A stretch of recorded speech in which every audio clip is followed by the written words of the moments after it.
Good morning बच्चों। Responsive classes में आप सभी का स्वागत है।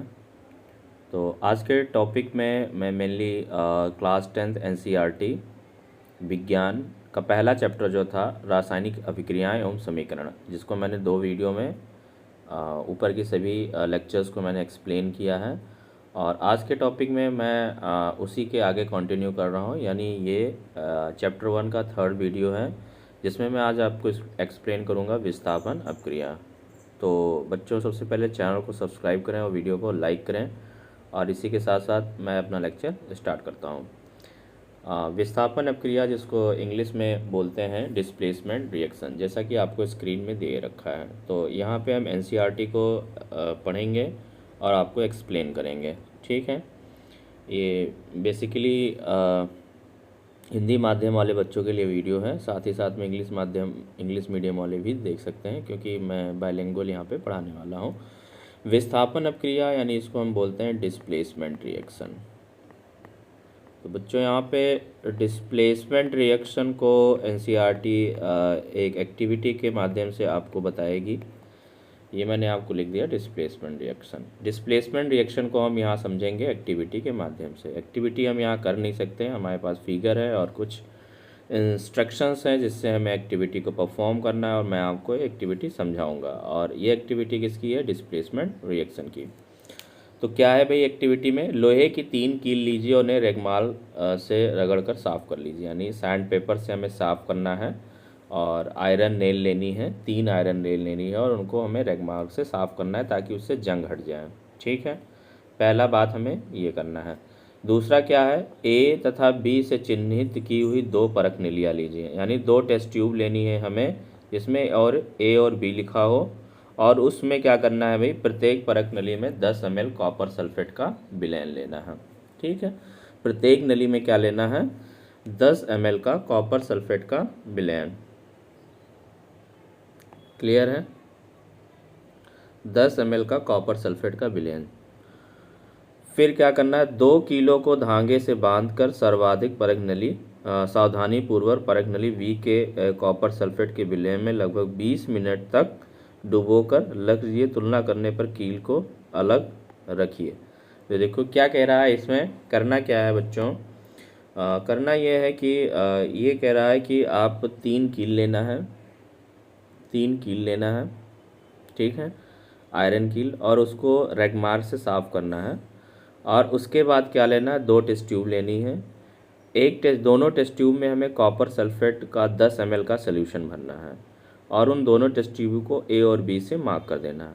अब बी वाली जो टेस्ट ट्यूब है, उस बी वाली टेस्ट ट्यूब में कॉपर सल्फेट के जो सोल्यूशन है 10 ml का, उसके अंदर जैसा आपको फिगर में दिख रहा है यहाँ पे, सेम ऐसे ही क्या करना है, ठीक है। ये सर्कल मैंने आपको बताया। इस फिगर में ये देखिए 2 आयरन नेल्स हैं, और इस कॉपर सल्फेट के सोल्यूशन में इस तरह हमें स्टैंड में बांधकर कुछ देर के लिए रख देना है, 20 मिनट के लिए रख देना है। 20 मिनट के पश्चात दोनों किलो को कॉपर सल्फेट के विलयन से बाहर निकाल लीजिए। अब परख नली ए और बी में कॉपर सल्फेट के विलयन के नीले रंग की तीव्रता की तुलना कीजिए। अब साथियों मैं आपको बता दूं, जो कॉपर सल्फेट होता है इसका केमिकल फॉर्मूला होता है CuSO4। इस कॉपर सल्फेट विलयन का जो कलर होता है वो डीप ब्लू कलर होता है। डीप ब्लू कलर मतलब गहरा नीला रंग का होता है। तो यहाँ पे हमने 2 टेस्ट ट्यूब में कॉपर सल्फेट सोल्यूशन के 10 ml लिए थे, और जब हमने 20 मिनट के लिए 2 आयरन नेल्स को उसमें डिप कर दिया बी वाले परख नली में, टेस्ट ट्यूब में, तो हमें क्या दिखाई दिया? 20 मिनट बाद कुछ हमें ऑब्जर्वेशंस दिखाई दे होंगे। और ए और बी दोनों टेस्ट ट्यूब में जो कॉपर सल्फेट का सोल्यूशन है उनको एक दूसरे से कंपेयर करना है कि 20 मिनट के बाद आयरन नेल्स उसमें डिप करने पर क्या हुआ। कॉपर सल्फेट विलयन में डूबी कीलों की रंग की तुलना बाहर रखी कील से कीजिए। और जो हमने शुरुआत में 3 आयरन नेल्स ली थी, 2 को हमने डिप कर दिया था, फिर जो तीसरी बची थी उसको भी हमें कंपेयर करना है, यानी सोल्यूशन को कंपेयर करना है और कील्स को कंपेयर करना है 20 मिनट के बाद आखिर क्या रिएक्शन हुई। तो ये एक एक्टिविटी थी। तो बच्चों यहाँ पे डिस्प्लेसमेंट रिएक्शन होगी, जो कि आगे एनसीईआरटी एक्सप्लेन करती है, जैसा कि यहाँ पे फिगर में दिख रहा है। फिगर में आप देख पा रहे होंगे कि आयरन नेल्स जो शुरुआत में थी वो देखिए चमकदार थी, फिगर में दिखा। जो चमकदार थी, और ये आपकी फर्स्ट नेल है और ये वाली डिप की हुई नेल है। तो इस पे देखो कॉपर की लेयर दिखाई दे रही है, ब्राउनिश कलर का दिखाई दे रहा है, ठीक है। और ये दोनों टेस्ट ट्यूब हैं, ये टेस्ट ट्यूब बी है, ये टेस्ट ट्यूब ए है। बी वाले टेस्ट ट्यूब में हमने क्या डाला था, आयरन नेल 20 मिनट के लिए डाला था, सॉरी ये वाली टेस्ट ट्यूब बी है और ये वाली टेस्ट ट्यूब ए है, ठीक है। ये वाली टेस्ट ट्यूब ए है और ये वाली टेस्ट ट्यूब बी है। इसमें हमने आयरन नेल डाला था। तो आयरन नेल जब डाला तो देखिए इसका कलर फेड हो गया है, और यहाँ पे क्या है, ये कॉपर सल्फेट है, ये कॉपर सल्फेट ये है, CuSO4 का सोल्यूशन है जो कि डीप ब्लू कलर का होता है, ठीक है। तो इस नेल्स को हमने उठा के इसमें डाला था, तो कुछ रिएक्शन हुई है, उस रिएक्शन को यहाँ एक्सप्लेन किया गया है। लोहे की कील का रंग भूरा क्यों हो गया तथा कॉपर सल्फेट के विलयन का रंग नीला रंग से मलिन क्यों पड़ गया, मतलब मलिन कह को बोल सकते हैं, फेड हो गया, ठीक है। कलर क्या हो गया बच्चों यहाँ पे, फिर फेड हो गया। तो इस क्रियाकलाप में निम्नलिखित अभिक्रिया हुई। क्या अभिक्रिया हुई है भाई, हमने आयरन नेल्स Fe लिया और कॉपर सल्फेट लिया, ठीक है। इन दोनों की रिएक्शन हुई तो क्या बना, FeSO4 आयरन सल्फेट बना और साथ ही साथ में कॉपर मिला। तो ये जो आपको कलर जो फेड दिखाई दे रहा है, ये यहाँ पे इस टेस्ट ट्यूब में आप देख सकते हैं बच्चों, ये एक्चुअली में FeSO4 है, ठीक है। कॉपर सल्फेट से अब ये FeSO4 बन चुका है, और जो कॉपर प्रेजेंट था, जो डीप ब्लू कलर दे रहा था, वो कॉपर जाके क्या हो गया, इस आयरन नेल पे जाके चढ़ गया, इसलिए ब्राउन कलर का हो गया, ठीक है। तो यहाँ पे देखिए, यहाँ पे जो अभिक्रिया हुई है, इस अभिक्रिया में लोहे ने दूसरे तत्व कॉपर सल्फेट को क्या कर दिया, विलयन में विस्थापित कर दिया तथा हटा दिया। यानी इसने, आयरन ने क्या किया, कॉपर सल्फेट से कॉपर को विस्थापित कर दिया है। तो यहाँ पे कौन सी अपक्रिया हो रही है, विस्थापन अपक्रिया हो रही है, डिस्प्लेसमेंट रिएक्शन। इसी को क्या बोलते हैं बच्चों, डिस्प्लेसमेंट रिएक्शन, ठीक है। जब कोई तत्व रिएक्शन करके दूसरे तत्व को या दूसरे मेटल को विस्थापित कर देता है, तो ऐसी अपक्रिया को विस्थापन अपक्रिया करते हैं। यहाँ पे आयरन था, आयरन कॉपर सल्फेट से रिएक्शन करके कॉपर को विस्थापित कर देता है। अब ये विस्थापन किस आधार पे होता है, ये मैं आपको चैप्टर 3 में पढ़ाऊँगा, जिसमें आप पढ़ेंगे रासायनिक सक्रियता, है ना। रासायनिक सक्रियता के आधार पे कौन सा तत्व किसको विस्थापित करेगा, एक सीरीज़ होती है, वो सीरीज़ को मैं बाद में एक्सप्लेन करूँगा। फिलहाल यहाँ पे कॉपर सल्फेट में और Fe इसमें रासायनिक सक्रियता आयरन की ज़्यादा है, इसलिए कॉपर सल्फेट को क्या कर देगा, विस्थापित कर देगा और अपना कॉपर की जगह खुद अटैच हो जाएगा और फेरस सल्फेट बना लेगा। तो यहाँ पे कुछ इस तरीके की अभिक्रिया हुई है। अब यहाँ पे कुछ डिस्प्लेसमेंट रिएक्शन, विस्थापन अभिक्रिया या डिस्प्लेसमेंट रिएक्शन, कुछ डिस्प्लेसमेंट रिएक्शन या विस्थापन अभिक्रिया को हम यहाँ पे समझेंगे। जैसे कि यहाँ पे देख सकते हैं कॉपर सल्फेट है और यहाँ जिंक है। तो यहाँ पे देखिए जिंक की भी रिएक्टिविटी, सक्रियता, रासायनिक सक्रियता, केमिकल रिएक्टिविटी, जो यहाँ पे जिंक की भी कॉपर से ज़्यादा है, इसलिए देखिए यहाँ पे कॉपर को फिर से जिंक ने विस्थापित कर दिया और यहाँ पे ZnSO4 बन गया और कॉपर फिर से विस्थापित हो गया। यानी कॉपर को आयरन भी विस्थापित कर सकता है, जिंक भी विस्थापित कर सकता है। आई थिंक आपको समझ में ज़रूर आया होगा।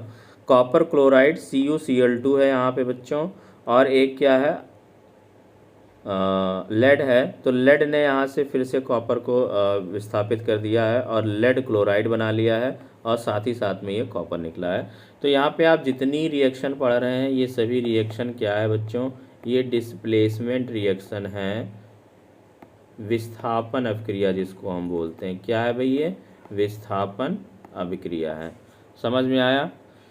चलिए अब द्विविस्थापन अभिक्रिया। द्विविस्थापन मतलब यहाँ पे विस्थापन ही हो रहा है। द्विविस्थापन मतलब इसको इंग्लिश में बोलते हैं डबल डिस्प्लेसमेंट रिएक्शन। क्या बोलते हैं इंग्लिश में, डबल डिस्प्लेसमेंट रिएक्शन। अब समझेंगे डबल डिस्प्लेसमेंट रिएक्शन क्या होता है। डबल डिस्प्लेसमेंट रिएक्शन क्लियर है। इसके लिए भी एक हम एक्टिविटी करेंगे।